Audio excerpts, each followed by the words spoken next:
Prologue. La pluie s'est mise à tomber soudainement, épaisse et torrentielle, comme pour emporter avec elle tous les bruits, les tensions et les non-dits de la ville. À la fenêtre de sa chambre, au 3e étage du vieux bâtiment universitaire, Lia se tenait debout, une tasse de thé fumante à la main. Elle contemplait la cour intérieure détrempée, où les étudiants couraient sous les arbres, et soudain, elle l'aperçut. Arsène, celui qui, à chaque fois qu'il passait, la faisait chavirer. Chapitre 1. Première rencontre. « Je crois que c'est un signe, » murmura Mira, sa voisine. « La pluie a toujours une signification. » Lia sourit, même si son cœur n'était pas d'humeur à rire. Ce n'est que de la pluie, juste un mercredi, juste lui. Mais intérieurement, l'angoisse montait. Arsène était de ces personnes qu'on ne pouvait ignorer, non pas à cause de son apparence, bien que ses cheveux noirs, son regard calme et ses mouvements assurés le rendaient magnétique, mais parce qu'il ne cherchait jamais à plaire. Il vivait comme il l'entendait, comme si le monde devait s'adapter à lui. Ce jour-là, ils étaient ensemble pour la première fois. « Je peux ?» demanda-t-il d'une voix grave et un peu fatiguée. « Oui, bien sûr, » répondit Lia en s'éloignant. Ils restèrent assis côte à côte pendant 1h30. Ils ne dirent plus un mot. Mais Lia ressentait toujours une douce chaleur émanant de lui, et pour une raison inconnue, cela l'effrayait plus que cela ne la réjouissait.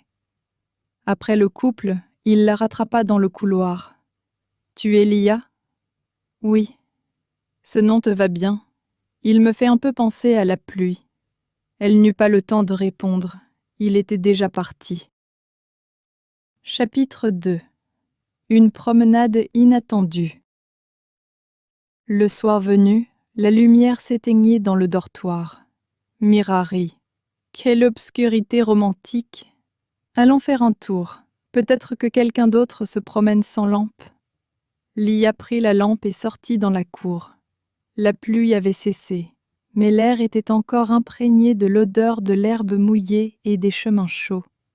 En passant devant le banc près du bâtiment principal, elle entendit une voix familière. « Lia ?» Il était assis seul, avec des écouteurs et un carnet. Cette solitude inattendue avait transformé Arsène, moins sûr de lui, moins distant. « Bonjour, » dit-elle. « Veux-tu aller te promener ? Il fait sombre, mais c'est beau. » Ils marchèrent le long d'un sentier étroit entre les arbres. Lia remarqua de petits détails, comment il penchait la tête en écoutant, comment il serrait légèrement les doigts en réfléchissant. Son regard. Il s'éloignait parfois, comme s'il craignait d'en montrer plus qu'il ne le souhaitait. « Je te remarque depuis un moment, » dit-il soudain. « Vraiment ? Tu penses à voix haute. » Elle était perplexe. « Qu'est-ce que ça veut dire ? » Que tout ce que tu ressens se lit dans tes yeux. Tout le monde n'en est pas capable. Léa sentit son cœur s'emballer lentement mais sûrement. « Et toi ?»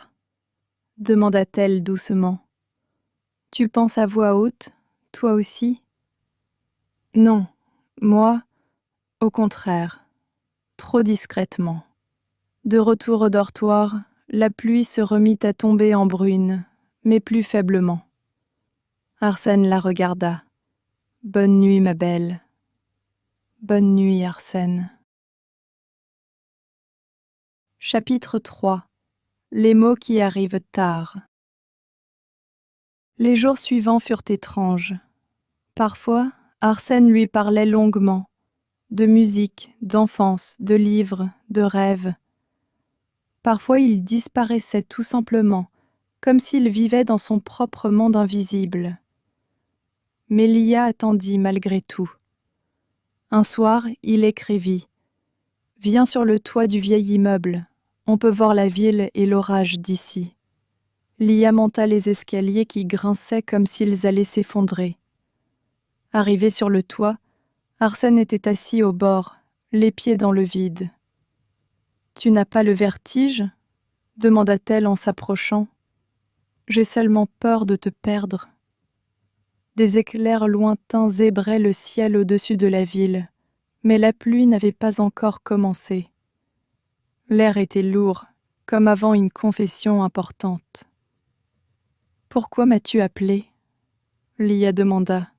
« Parce qu'avec toi c'est calme, même pendant l'orage. » Elle s'assit près de lui, et pendant quelques secondes, le silence régna.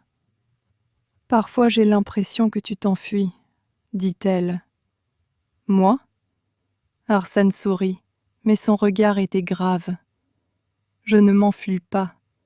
Je ne sais juste pas comment rester. »« Avec qui ?»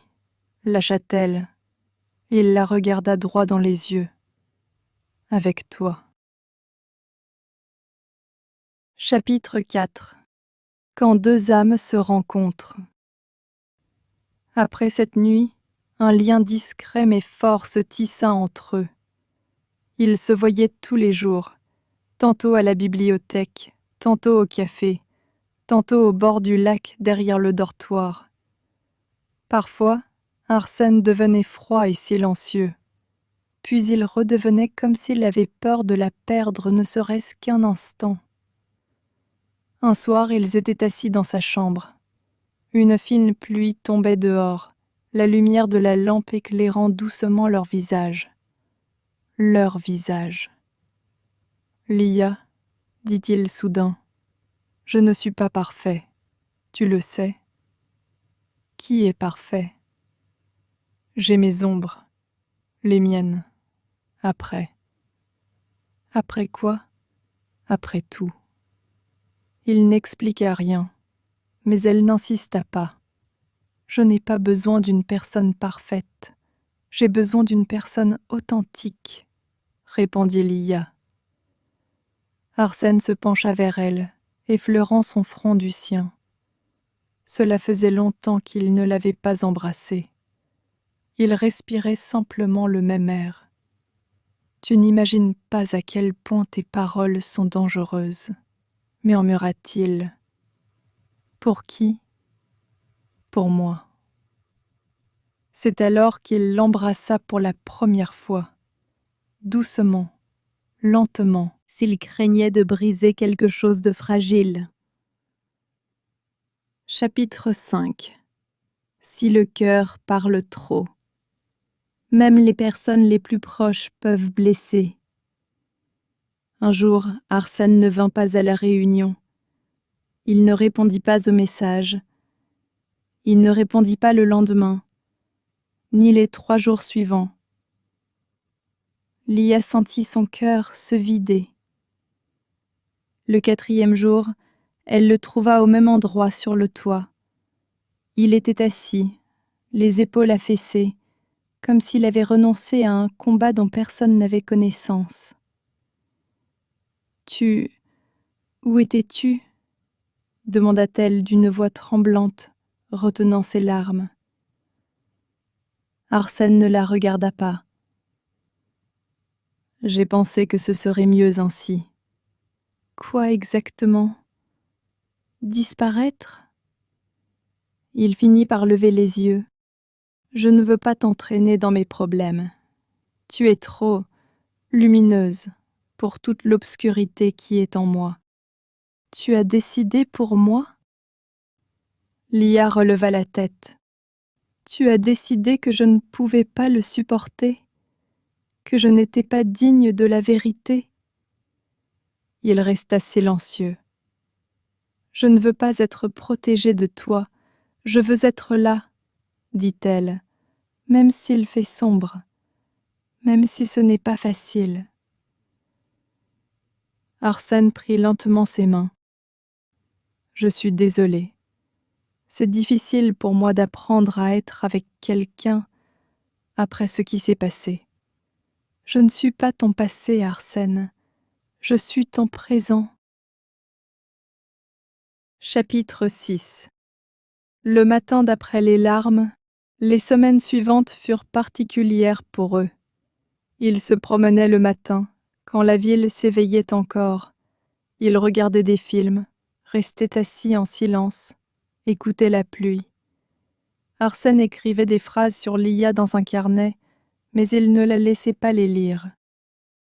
Un soir, ils étaient allongés dans l'herbe au bord du lac.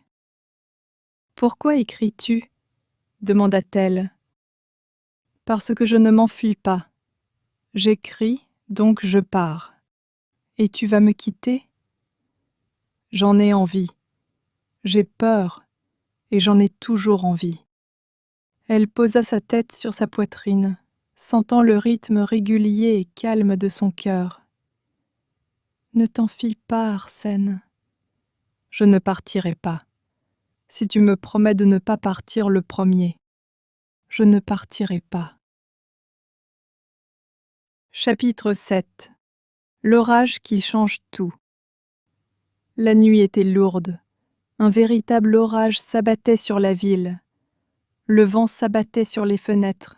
La pluie fouettait les vitres. Léa repensait à Arsène. Chaque orage lui rappelait lui. Et puis elle reçut un message. « Viens dans le hall du vieux bâtiment, je suis là. » Elle enfila sa veste et courut sous la pluie battante. En entrant, elle le vit, trempé, excité, mais avec des yeux qui brillaient d'une lueur indescriptible.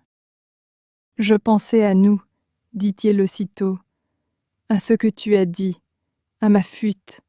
Tu avais raison. Arsène, j'ai peur de te faire du mal. J'ai peur de ne pas être à la hauteur. Ça suffit. » Léa s'approcha. « N'ayons pas peur. Soyons simplement nous-mêmes. » Il la serra contre lui, l'enlaçant comme s'il comprenait soudain qui ne veut pas lâcher prise. « Je ne suis pas parfait, Lia, mais je veux apprendre à t'aimer. Alors, commençons maintenant. » Ils restèrent ainsi si longtemps, jusqu'à ce que l'orage se calme, jusqu'à ce que leur cœur retrouve la paix. Épilogue. Finale ouverte. Au matin, le soleil illuminait les routes mouillées. Lia et Arsène étaient assis sur un banc, main dans la main. Ils ignoraient ce que l'avenir leur réservait. Ils ne savaient pas si ce serait facile ou douloureux, mais ils savaient une chose. Cette fois, personne ne s'enfuirait. « Que va-t-il se passer ensuite ?» demanda Lia. « Ce que tu voudras, » répondit-il. Le vent effleura leurs doigts, le soleil caressa leur visage, et l'avenir toucha leur cœur. Après la pluie de la nuit, de nouveaux sentiments naissent, et après les peurs, ceux qui les attendaient. L'histoire ne fait que commencer.